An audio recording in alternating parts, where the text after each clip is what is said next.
الحمد لله رب العالمين والصلاة والسلام على أشرف خلق الله وسيد المرسلين وعلى آله وصحبه أجمعين. رب اشرح لي صدري ويسر لي أمري واحلل عقدة من لساني يفقهوا قولي. اللهم انفعنا بما علمتنا وعلمنا ما ينفعنا وزدنا علما. آمين يا رب العالمين. کتاب ریاض الصالحین میں ہم زہد کا باب اس کا مطالعہ کر رہے ہیں.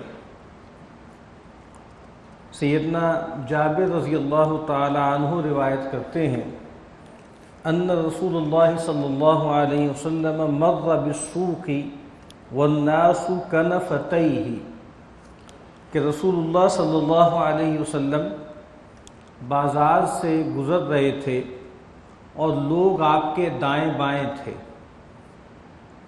فمر بجدی اسک میت، تو نبی اکرم صلی اللہ علیہ وسلم کا گزر ہوا بکری کے ایک چھوٹے بچے پر جس کے بہت چھوٹے چھوٹے کان تھے اور وہ مردار تھا. بکری کا ایک بچہ مردار اور کان کٹے ہوئے یا بہت چھوٹے کان. فأخذ بأذنه، تو وہ جو چھوٹا سا کان تھا اس سے نبی اکرم صلی اللہ علیہ وسلم نے اس بکری کے بچے کو اٹھایا اور پھر لوگوں سے پوچھا ایکم یحب ان یکون ھذا لہ بدرہم، تم میں سے کون شخص ہے جو یہ پسند کرے کہ اس کو یہ بکری کا مردار بچہ 1 درہم میں مل جائے. 1 درہم کے عوض اس کو کون قبول کرتا ہے؟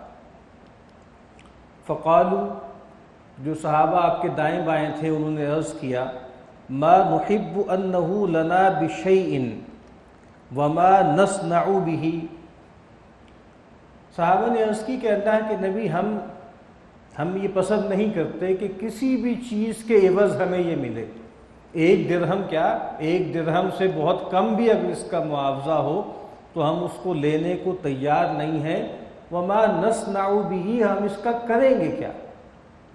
ویسے ہی بکری کا بچہ ہے، چھوٹا ہے، عیب دار ہے، کان بہت چھوٹے چھوٹے ہیں اور پھر مردار ہے، میت ہے. ظاہری بات ہے کہ وہ جانور کے جو حلال ہیں عام صورتحال میں، لیکن اگر وہ خود مر جائیں، ان کا تزکیہ نہ کیا جائے یا ان کو خاص طریقے سے ذبح کر کے ان کا خون نہ خارج کیا جائے اور خود سے وہ مر جائیں تو وہ مردار کہلاتے ہیں اور وہ حرام ہیں.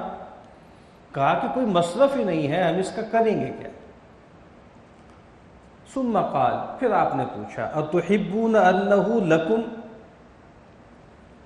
پھر آپ نے پوچھا کیا تم میں سے کوئی یہ پسند کرتا ہے کہ یہ تمہارا ہو جائے؟ پھر صحابہ نے عرض کی واللہ لو کان حیا کان عیبا انہ اسک، کہ اللہ کی قسم اگر یہ بکری کا بچہ زندہ ہوتا تب بھی یہ عیب دار تھا، اس کے تو کان ہی بہت چھوٹے چھوٹے. فکیف وہو میت، پھر یہ بات کہ پھر تو مردار ہے، یہ میت ہے، اس صورت میں تو اب کون اس کو لینے کو تیار ہوگا؟ فقال، تو نبی اکرم صلی اللہ علیہ وسلم نے فرمایا فواللہ للدنیا اہون علی اللہ من ھذا علیکم، فرمایا کہ جتنا یہ بکری کا بچہ تمہارے نزدیک بے وقت ہے، گھٹیا ہے، مہین ہے اور بغیر کسی آپ کہہ لیں کہ ورتھ کے ہے، ورتھ لیس ہے، تو کہا کہ اللہ تعالیٰ کے نزدیک دنیا اس سے زیادہ ہلکی ہے، اس سے زیادہ گھٹیا ہے، اس سے زیادہ ورتھ لیس. یہ نبی اکرم صلی اللہ علیہ وسلم کا ایک طرز تعلیم ہے کہ آپ چلتے پھرتے اٹھتے بیٹھتے صحابہ کرام کی تربیت فرماتے تھے. آج تو ہمارے یہاں یہ ہوتا ہے نا کہ تربیت کے سیشن ہوتے ہیں، تربیت گاہیں ہوتی ہیں، ان میں لیکچر دیے جاتے ہیں، ان میں گفتگو کی جاتی ہیں. تو نبی اکرم صلی اللہ علیہ وسلم کے ہاں ہمیں ایسی چیزیں نہیں ملتی. ایک تو نبی اکرم صلی اللہ علیہ وسلم کی جو صحبت ہے وہ بجائے خود مزکی ہے. آپ صلی اللہ علیہ وسلم کی پریزنس میں بیٹھنا آپ کی محفل میں بیٹھنا یہ تزکیے کا سب سے بڑا ذریعہ، اور اس کے ساتھ نبی اکرم صلی اللہ علیہ وسلم کا معمول یہی تھا کہ روز مرہ کے معاملات کے ذریعے لوگوں کو اللہ کی طرف، آخرت کی طرف متوجہ کرتے تھے۔ صحابہ کہتے ہیں کہ ہمارے سر پر سے کوئی پرندہ نہیں گزرتا تھا مگر نبی اکرم صلی اللہ علیہ وسلم اس کے ذریعے ہمیں اللہ کی اور آخرت کی یاد دہانی کروا دیتے تھے۔ تو آپ نے کہا کہ دیکھو اس دنیا کو تم بہت اہمیت دیتے ہو اور اس دنیا کے لیے لڑائیاں بھی لڑتے ہو، اس دنیا میں ایک دوسرے سے آگے نکلنے کے لیے مسابقت کرتے ہو، تنافس کا رویہ اختیار کرتے ہو، لڑائیاں لڑتے ہو۔ کہا کہ اللہ تعالیٰ کے نزدیک دنیا کی حیثیت اس مری ہوئی بکری سے بھی کم ہے۔ جتنا تم اس کو ورتھ لیس سمجھ رہے ہو، یوز لیس سمجھ رہے ہو، اللہ تعالیٰ کے نزدیک اس دنیا کی حیثیت اس سے بھی کم ہے۔ اس کا یہ مطلب نہیں ہے کہ یہ دنیا کوئی مایا ہے، یہ کوئی فریب کا جال ہے، اس کی کوئی حیثیت نہیں ہے۔ مطلب کیا ہے؟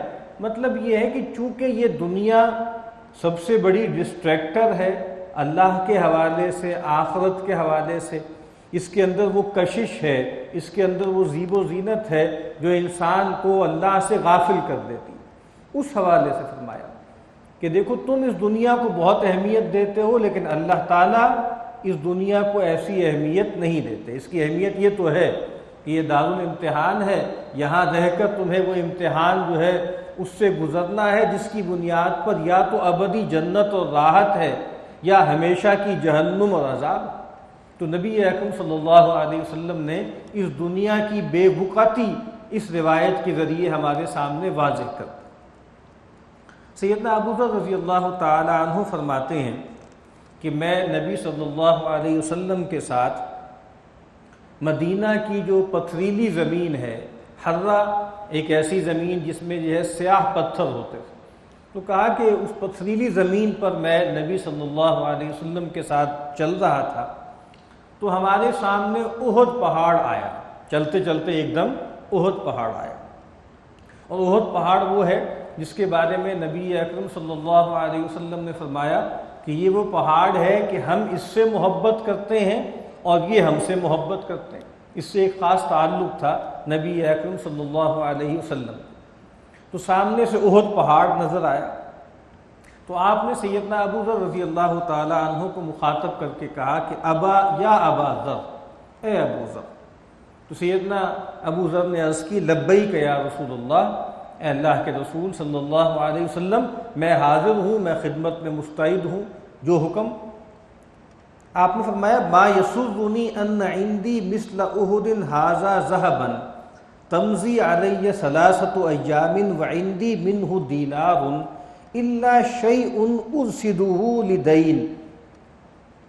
کہا کہ مجھے یہ پسند نہیں ہے، مجھے یہ بات خوش نہیں آتی کہ میرے پاس اس احد پہاڑ کے برابر بھی سونا ہو اور پھر مجھ پر 3 دن ایسے گزریں کہ میرے پاس اس میں سے 1 دینار بھی باقی بچے۔ یعنی آپ دیکھیں نا کتنی بڑی بات آپ نے فرمائی کہ یہ احد پہاڑ، اتنا سونا اگر میرے پاس آ جائے، اللہ میرے لیے میسر کر دے، تو مجھے پسند نہیں ہے کہ 3 دن گزرنے کے بعد میرے پاس اس میں سے 1 دینار بھی باقی بچے، ہاں سوائے اس تھوڑی سی چیز کے جو میں قرض کی ادائیگی کے لیے اٹھا رکھوں۔ ہاں اگر کوئی قرض ہے میرے ذمے، کوئی لائبلٹی ہے فائنینشیل، تو وہ تو اس کی ادائیگی کے لیے میں کچھ پیسے اٹھا رکھوں گا، پس انداز کر لوں گا، ورنہ میں سارا کا سارا انفاق کر دوں۔ اب اس میں ایک بات تو نبی اکرم صلی اللہ علیہ وسلم کا ذوق ہمارے سامنے آ رہا ہے کہ آپ صلی اللہ علیہ وسلم دنیا کو اپنے پاس رکھنا پسند نہیں فرماتے تھے، اور آپ چاہتے تھے کہ آپ کے پاس اتنا ڈھیروں ڈھیر سونا بھی آ جائے تو آپ جلد از جلد اس کو ڈسپرس کر دیں، اس کو لوگوں میں تقسیم کر دیں۔ اور اس جملے سے یہ بات بھی واضح ہوتی ہے کہ قرض کی ادائیگی بہت اہم چیز ہے، کہ اگر انسان پر کوئی قرض ہے تو اس کی ادائیگی کا اہتمام کرنا چاہیے، اس کا فکر کرنا چاہیے۔ تو اللہ کے نبی فرما رہے ہیں کہ ہاں سوائے تھوڑے سے اس پیسے کے کہ اگر مجھ پر کوئی قرض ہو تو اس کی ادائیگی کے لیے میں ان کو بچا رکھوں۔ الا ان اقول به فی عباد اللہ ھکذا وھکذا وھکذا، سوائے اس کے کہ میں اس مال کے بارے میں کہہ دوں، اللہ کے بندوں کے حوالے سے کہہ دوں کہ یہ اس کا ہے، یہ اس کا ہے، یہ اس کا ہے۔ اللہ کے نبی نے دائیں طرف اشارہ کیا، سامنے اشارہ کیا، بائیں طرف اشارہ کیا، کہا کہ میں پسند نہیں کرتا، میں چاہتا ہوں کہ میرے پاس جتنا بھی مال آئے میں اس کو اللہ کی راہ میں، اللہ کے بندوں کی ضرورت پورا کرنے کے لیے خرچ کر دوں۔ پھر آپ نے ایک بہت اہم بات ارشاد فرمائی، تھوڑا سا آپ اور چلے، اور پھر فرمایا ان الاکثرین هم الاقلون یوم القیامہ۔ آپ نے فرمایا کہ وہ لوگ کہ جو دنیا میں بہت کثرت والے ہیں، مال کی کثرت، اولاد کی کثرت، جائیداد کی کثرت، مویشی کی کثرت، کنبے قبیلے اور جو ہے آوان و انصار کی کثرت، ساری چیزیں اس میں شامل ہیں۔ کہا کہ وہ لوگ جو دنیا میں بہت کثرت والے ہیں وہی لوگ ہوں گے جو قیامت میں بہت قلت والے ہوں گے، یعنی ٹیبلز ٹرن ہو جائیں گی۔ وہ لوگ جو دنیا میں بہت ریسورسفل ہوں گے، بہت مالدار ہوں گے، بہت باثروت ہوں گے، وہی لوگ آخرت میں بالکل خالی ہاتھ ہو جائیں گے۔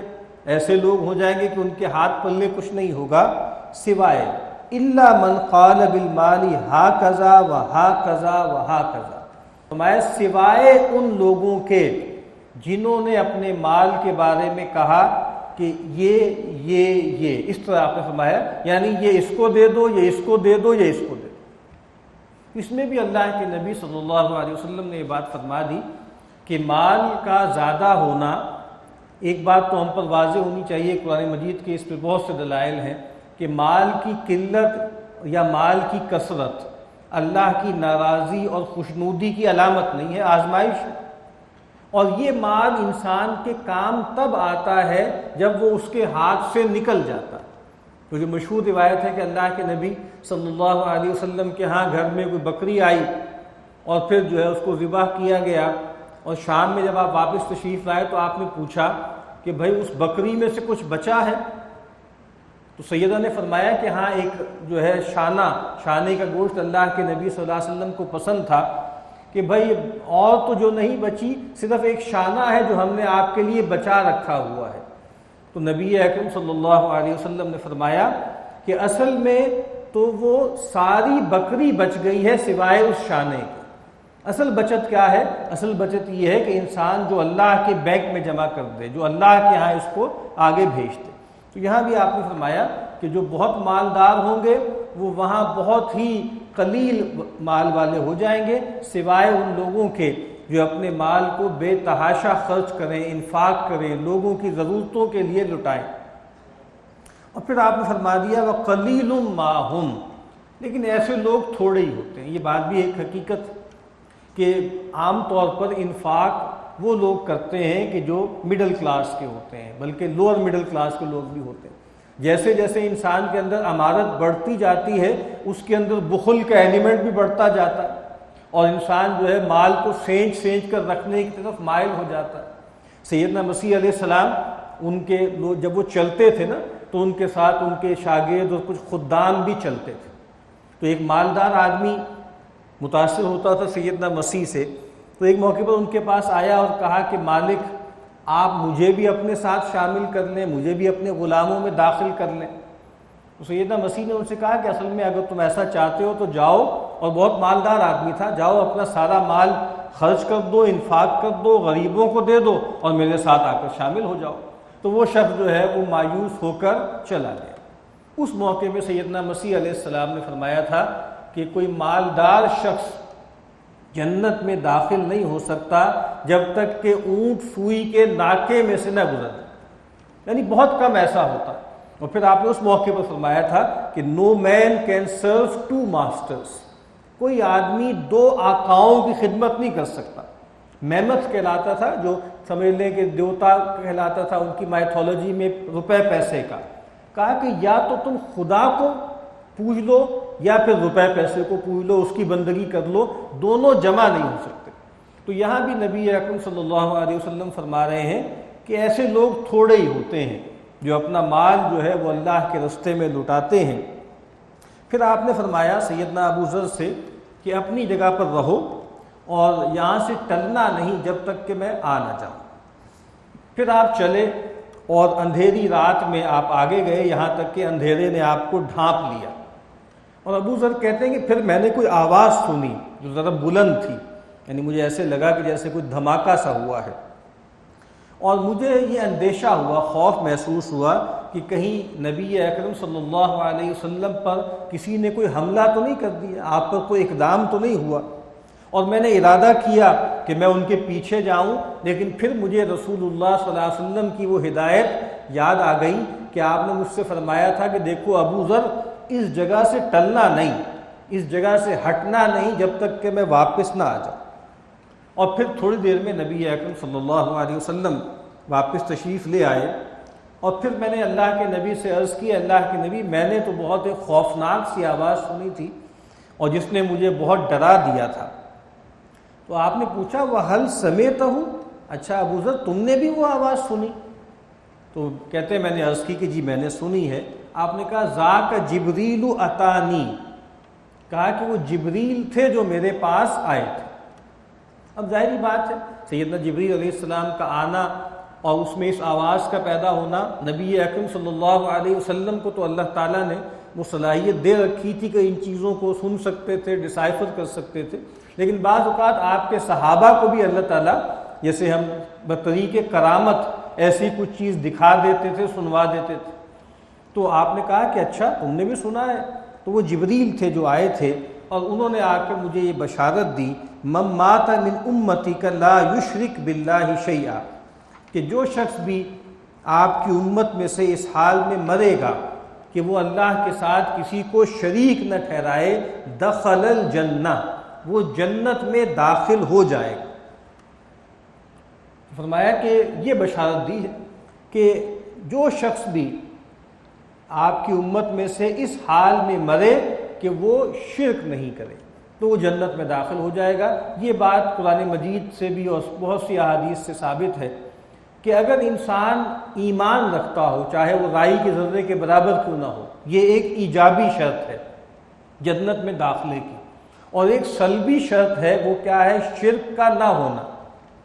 تو ایمان ہو رائی کے ذرے کے برابر اور شرک نہ ہو تو بہرحال الٹیمیٹلی وہ جنت میں داخل ہو جائے گا، چاہے اس کے اعمال بہت برے کیوں نہ ہو۔ اسی لیے یہاں کہتے ہیں، اس روایت سے ایسے لگتا ہے کہ یہ اللہ کے نبی صلی اللہ علیہ وسلم نے سیدنا جبریل سے کہا۔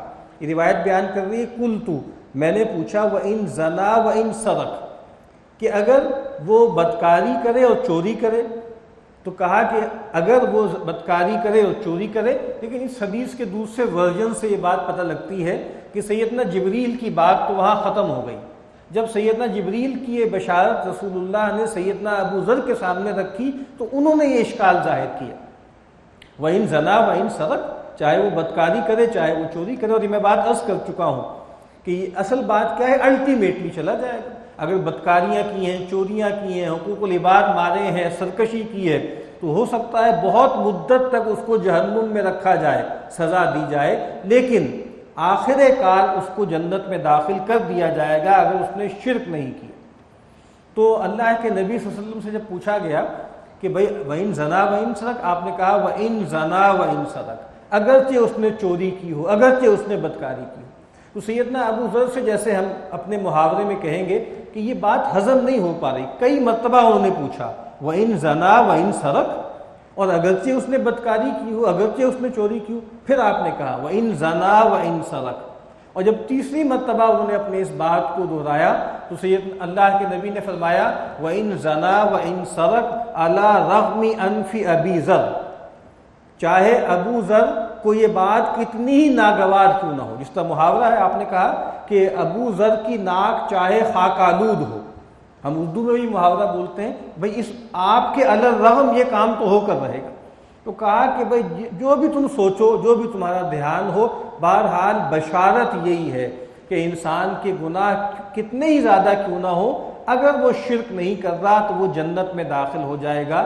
یہ روایت خدا نہ خواستہ کوئی برائیوں کی طرف یا بدکاریوں کی طرف ابھارنے والی نہیں ہے، اصل میں یہ بشارت بتانے والی ہے کہ شرک سے بچنا کتنا ضروری ہے اور توحید کی اہمیت کتنی زیادہ ہے، کہ انسان اگر توحید پہ قائم ہے اور وہ شرک نہیں کرتا تو پھر بڑے سے بڑا گناہ بھی اللہ معاف کر دیں گے، چاہے ابتداءً کر دیں رحمت کی بنیاد پر، چاہے صالحین کی شفاعت کی بنیاد پر، اور چاہے کچھ مدت سزا دینے کے بعد اس گناہ کو معاف کر دیں۔